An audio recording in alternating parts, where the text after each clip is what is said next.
Channel को subscribe तो कीजिए, हंसते हंसते लोटपोट हो जाएंगे। और कुछ लोग मनोरंजन भी करवाते हैं।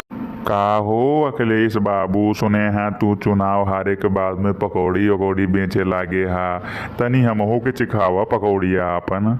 अरे मोदी काका का करे, पकौड़ी ना बेचे तो तोहरे सरकार में साइकिलियो इतना महंगा हो गया है। हमार साइकिल पंचर हो जाते तो बनवा ही नहीं मिलते, 20 रुपया को हो गया है। और अभी तो रुको, क्लाइमैक्स अभी बाकी। अच्छा अखिलेश, एक बात बतावा हो, सुने हैं तू अब से यूपी के सरकार में सनी लियोनी के उतारे वाला हा अपने चुनाव में बाबा के हरावे खातिर।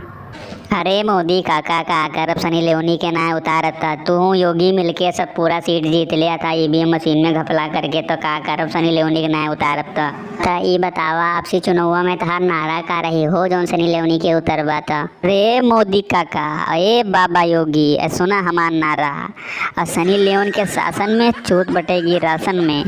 वाह रे अखिलेश बेटवा वाह, बड़ा बढ़िया नारा निकाले बाड़े हो। लेकिन अखिलेश बेटवा एक बात ध्यान रखिहा, अगर तू सनी लियोनी के चुनाव लड़ैहा यूपी से तो ई जान ला हमहू मोदी काका थे सनी लियोनी के दिखाते मियाँ खलीफा की मांग ले चुनाव लड़ावे के। और बेटा अखिलेश, मियाँ खलीफा का नारा रही, मियाँ खलीफा के शासन में कॉन्डम बटेगा।